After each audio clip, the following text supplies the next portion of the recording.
Sorry everybody and welcome. This time I try to make a video with a static camera, and usually I make my stuff handling the camera in one hand. That's why sometimes they are a little bit shaking. But now I need both the hands to explain a little better what's going on here. So this is May 2025, and this is the first batch of production for my last model. A 1/24 scale is the conversion for the Porsche 961 in the 1987 version. So this is the enhanced version, the fat body version that have been made of this car in the 1987 season. This was an evolution from the 1986 car, the Porsche 961. Briefly, if you already seen my other videos about this model, you already know the story about the car. And it was a racing prototype made by Porsche in the 80s, developing the Group B series into a four-wheel drive racer, also suitable for LeMans competition. So it was anyway a kind of declination from the Porsche 959, the prototype of the 80s. And this 961 was the last evolution in the trial, where they understand that in 1986 the category of the B group racers, mostly used for rally competition, which Lancia absolutely dominated with the Delta S4, and anyway, because of the crashes and because of the loss of all the pilots, many pilots in that category, it was anyway won by Peugeot at the time. But this was the idea developed by Porsche to make the Group S racers. That was a kind of platform able to race in basically all the categories. And also they wanted to do the trial for Le Mans. In these years, the Porsche already had a winner car. In 1987, I think it was the year when Jochen Mass, it was that pilot. That's why I said in the beginning, May 2025. Jochen Mass just passed away. And Jochen Mass was a very, very good Bavarian pilot, German Bavarian, and he just passed away after he made an incredible great career on the prototype racers, and in this year in 1987 it was the I think it was the winning car, no, maybe I'm saying bullshit now, because I think the winner of 1987 was the car number 17, and instead in that year Jochen Mass was driving the Porsche 962, car number 18, so he won with the Mercedes. He won the Mercedes in the 90s, the Sauber C9, the silver Mercedes. So just forget what I just said. So I wanted to produce this model after my intro. You know that I like a lot to talk about cars, but that's me. And I wanted to make this vehicle modifying the body that have been made. I just mentioned about the body because the rest of the model, and we will see here what's going on with the rest of the model, is basically not what Tamiya is famous for. You have to look that in the context of the 80s. So the model was, I think I still live the original. I send it away, but there was the numbers of Tamiya was Tamiya 1987, because it was referred to the 1986 season car. It was the slim body version. So basically I rebuilt all the entire model, making that very different, mostly in the fenders, front and rear fenders, on the connection between the side skirts under the door, and trying to give it the shape of a proper kit. If you notice that, you will nearly never found a decent model of the 961, also the 86, that is the car made by Tamiya in a kind of regular kit, but it is not a regular kit, and shortly I explain you why. Basically that model that Tamiya made, that I will indicate like a donor kit for this model. I mean like a donor kit because this is another secondary body that I will use for my own build up. They basically made this kind of look-alike interiors. If you can spot it here, I have to check the lights because I'm not so sure what I'm picturing, so I hope that you may understand what I mean. They made a kind of interior of this car that is resembling what was in reality not exactly this way, is slightly different, but as a base is already better than just work, as many modelers already asked me to work on the standard 959. The Tamiya Porsche 959 is much well done model, you know, featuring engine, you know, it was really the super Tamiya kit that we are used to know about this Japanese maker. But unfortunately the car is deeply different, because the racer was not only featuring the roll cage, that here is just the half, was a complete roll cage, so it was not at all made like they did it here. This was the series. If you have the box, and I'm nearly sure that if you are looking this video you have that model in your collection, it was named the Snap Lock series, because basically it was not a real model, but it was just a kind of snap, so you just have to assemble 3-4 pieces. I think all the parts inside the model are neither 20 pieces, you know, and also the assembly is made to be snap, so it's not to be glued like an ordinary model. And you see in all the featuring of the model, because it's really toyish. If you look, this is the undercarriage of the original Tamiya 961, which is missing of the wheels because they were the donor that I used for the production of the 4 different wheels, you know. This was the modified wheel. In the original they featured a 15-inch, while the 1987 car has like the 962 had 17-inch rims. But as you see here, I made this slightly correction on the body, because this was even shorter here, because it was made in the size to have the engine, so it was still the series made by Tamiya with the motor and the battery pack. It was an idea coming from, I think, the 70s, you know, when toys were another level, you know, toys was something completely different, so they just had the kit that turned on the engine. This was the switch for the on and off. This was the position of the engine. There was just a straight propulsion on the rear axle, and then they drag the car going usually against the wall.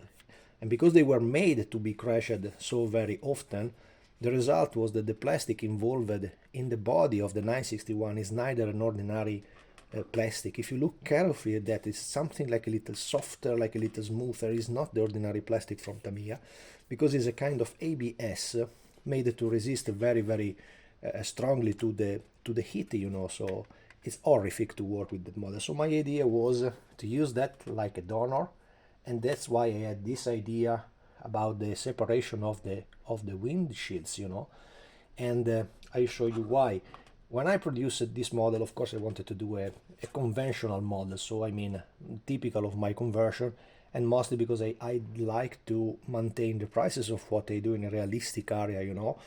Always remember that despite I made several of these kits, I am an artisanal producer, so I'm not a company, I'm not a Tamiya, I'm not an Alpha model, I'm just somebody that likes something for himself and make a short series of my production. So basically 3 or 4 cars, I constantly keep it for myself.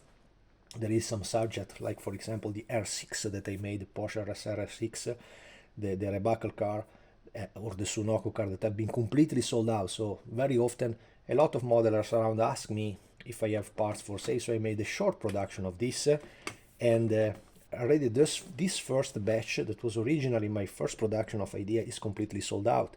So I already contacted a group of guys that I was expecting to be in the area of 10, and they became much more, that wanted this model. So I just saved that one. In the original idea it was to make a little series of this, like, you know, and I will use for myself this cast that was not suitable for the sale because it had a huge hole in the roof, you know. This is always something that I gave to a professionist to be casted, and the point is that if you look at my kit, they are constantly very, very light. I like to work, I want to show you here maybe if it works. There it is. The transparency of my bodies, you know, because I like when they are so extremely light. I don't like when they are so thick parts, like all the major producer. And why that happens, because they usually change the layout of the inner part to give much more material to the rest of the body, and to be sure not to have a wrinkling problem in the model. But the result it is that when you have a breakage, or when you have anyway a wrinkler or a mistake, or you want to correct something, is extremely hard to modify. Instead, this type of resin, being so thin, is so simple, you know. Look, very elastic. It's kind of slot car. I have to make this model over the weighter I have in the kitchen to see how many grams does it weigh, but they are perfect also for slot racing. That's why several slot racers buy this to have at least a body to be used with the slot racing, and already the snap lock body was in a dimension to be nearly a slotter, so this also can be used for that. So the idea was to take it away, the transparent, because if you have in your collection, maybe now is the time to take a pause on this video, pause me here, and go and take the model of the 961, and let's see what I mean. But when I mean the parts are a little bit nasty to work with, is because basically you have to destroy all the upper part of the Tamiya 961 to try to take it away the transparent. You know, this I did like a kind of experiment because I wanted to see if it works or not. In reality, this is nearly a ordinary windshield coming from a 911 car, so it's nothing so special. But my idea was anyway, because you have anyway to use like a donor 961, which the body you will not use, and you will probably will trash, because if you don't do that car, if you still didn't do that car, means that probably you don't want to do that type of car. So because the livery they had was quite disappointing, you know, it was a completely white car with a black number over, really like a kind of factory car, so it was absolutely ugly. Instead, this car had a wonderful Rothmans livery, you know. So when you can completely cut the upper part of that plastic and carefully take it away, the transparent that are basically glued, they were glued, I think, from inside with a kind of thermical glue from inside, so they are really sealed inside the body. But they are not so difficult, honestly, to take it away. If you start to cut in one point, you will see that little by little it will be opened on the line where it is glued, and it became something like this. So you see it fits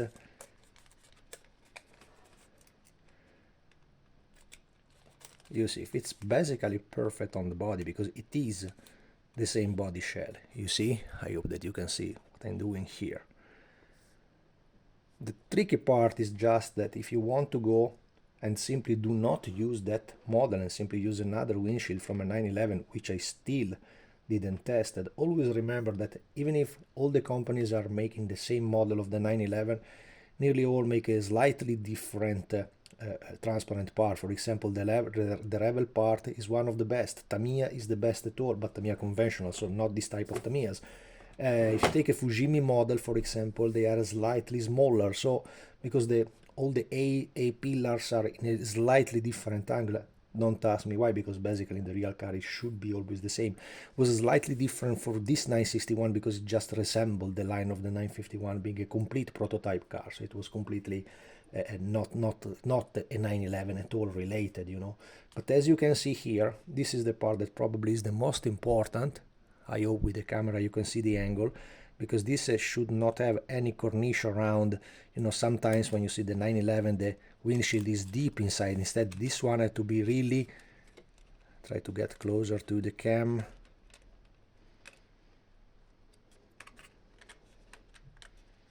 Here it is.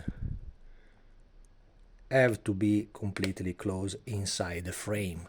So it was end level. If you just see the picture, you understand immediately what I mean. The same situation you will have for the side windows, you know, here. As well as, and this was a nice idea that the guy asked me. There was one of the guys that booked the first batch of it, which I was going to post, and he gave me an idea that was not so stupid. So we probably go for it to make an extra set from the front light, because one of the most uglier part of the original Tamiya model was that inside the kit they neither had the rear decal, they had stickers. So for the front end lights, the typical front end lights of the 961, they didn't have the front light. They had a kind of plastic molded in white. I think I trashed it. See, they were absolutely nasty to see. So I recreated the nacelle of the lights and the bulb inside. You know, it was just an ordinary lamp. It's nothing so impossible. But my idea will be anyway to produce a little more of this one, to cast a little more of this light that gave a much more realistic idea with the front light inside, you know, as well as when I wanted to do this cast, I had the opportunity to save this mold because this is an extra mold when you do this type of work. But my idea was anyway to keep them separated from this to make it much more easier to be painted and to give you the possibility to find the proper lens. I think that if you work just with an ordinary lens of a 911, creating a corniche as I did here, hold on a little.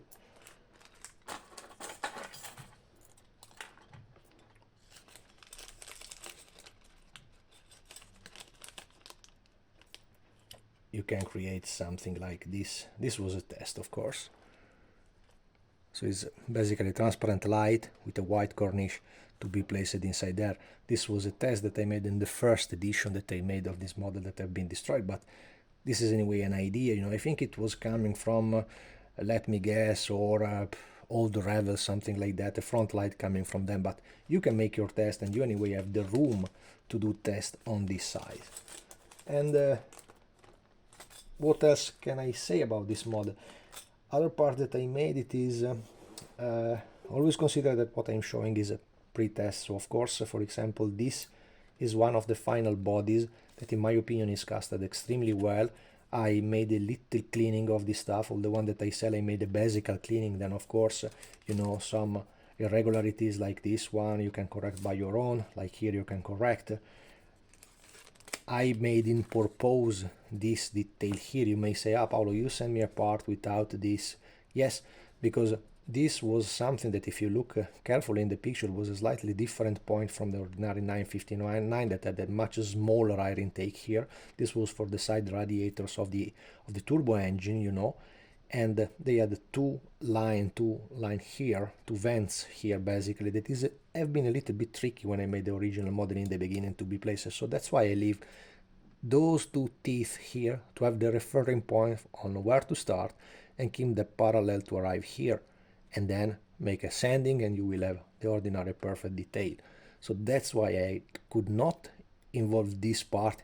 I could have made an inner part with the blah blah blah inside this, an extra detail that I think any kind of modeler that is willing to build this type of car can do this by his own, saving a detail that anyway don't become nice, like if you can make it alone with your own evergreen stuff. That's it. As well as the handles. The handles, they were not provided neither inside the original model from Tamiya, so this is all part that you can find in spares coming from 911s, you know. I mean, if you are looking to this type of model, you know a lot about 911, you know what are we talking about. So my explanation is just a confirmation, and probably you will just checking what it is, the infos that you already have. So, you know, the front end is basically this. Of course, they had a slightly different position for the oil cup filler and from the fuel cup filler here. That also there you can recreate by yourself. This is the smallest detail. As usual in my trans kit, I just provide a part that is, in my opinion, the hardest part to provide. The rear wing have been separated for casting issues, you know, and also because the real car had different details under here, because they were regulating. There is some picture, as well as all the guys that buy my model, they know that I provide information and picture and all the kind of pics that I found online about the real car to be used like a kind of instruction, like this video is a kind of instruction of the assembly of this model. And of course this was a slightly fold part for my model, because it have a hole here, you have a bubble. When you find this stuff, and they are quite common in Resin model, despite they are casted professionally, they can absolutely happen anyway, that there is some holes coming from the air bubbles, but they are quite easy to correct, because it's enough that you take a little sprue, or even better, a leftover of the resin when you go cleaning, you know, just a little part, and you glue there with a drop of super glue, that it became completely dry. And when it is dry, you simply give it the shape to it, and it becomes exactly like the material. It is so stupid work to do, so it's absolutely nothing difficult to. When the resin is a quality resin, it's very, very easy to work, always with super glue that became stone hard, so it becomes better than filler, and that's it. And this was the reason why I didn't want to sell this part together with the kits, because this, for example, this corner, this might be a little bit trickier to be corrected. As you can see, here there is a lack in the details. And when you place it over here, remember to keep this line like a guide for the position of the wing that should be here, as you can see. And remember that this type of 961-87 had a step here, so when you place it, I hope that you can see properly in the camera, you know, because I'm working in a position that is not so comfortable. But you have to create a step here. So this was the difference with the ordinary body. You see this line? This was the difference created with the ordinary body of the 961-86. So that's it. And I think it's absolutely much more easy, maybe to create a pin to have a referring point, or simply just take a line where it is the proper fitting. And also, without having this mounted on the model like it is on the original 961, it became much more easy to paint the model. Because my trick is that many modelers asked me what about the decals of this car, and I thought that people already knew it, because back in time, with the issues created by Tamiya of that body that I'm just talking about here, the livery was not so cool at all. So the nicest livery ever that this car dressed was the LeMans livery. So many companies, and I go by memory, I remember Museum Collection, which I used in the first attempt that I did of this model nearly 10 years ago, Shunko decal from Japan. There is another one, there is a decal dock if you like to go for slotters, one of the most expensive in my opinion, and I think also Fola from Slot Fabric made it, maybe. So there is several, just Google for it, you know. Also LeMans decal make the logos, but my tip is always, when you get the decal, just check the lines, because the decals have, of course, the famous lines of red and gold running around the body, you know, dividing the blue and the white of the LeMans livery. But the point is that several companies, I don't know if Shunko did, but for sure Museum Collection did, made the design of that decal running into the 1986 body.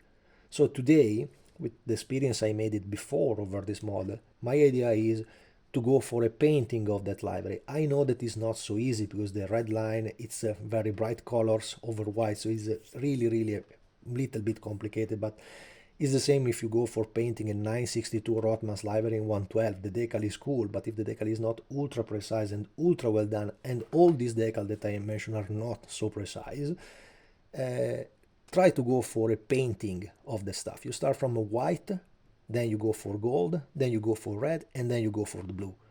This is the point, you know. And I think that if you use the Tamiya masking tape, Tamiya made an exceptional masking tape that is extremely elastic, that you can glue and move and make curvatures. Is not so difficult to maintain the line. That's why also not having the wing mounted in position will make it extremely simple to make the red line arriving nearly over here, with the golden line going over the rear wing. So I don't think will be such complicated work. This was my idea, to make it as simple as I can, you know. As well as for these parts, these are the two NACAs placed over, I think, the radiators of the turbo here, or in a position like that, you know. Plus, this was the inner side of the air intake to be placed inside under there. Also, this is stuff that is extremely easier to make it in position without having a rear wing, you know. So that's why I did it this way. About the mirrors, these are the side mirrors. I don't think they were involved in the first model. I never find them, so I made them like a the drop black side mirrors to be placed here on the side here after you placed the transparent. You know, the transparent over here was not at all with the frame of the door like an ordinary 911, but it was just a Lexan part with the sliding little opening here from the side of the pilot, so it was just a Lexan. The same situation you have for the Lexan on the rear part of the windshield, you know. And that's it. The final part of the light I told you, the wheels. The wheels are basically with the same mountings of the Tamiya 961. So basically you can fit that over here, you know, with the typical rubber coming from,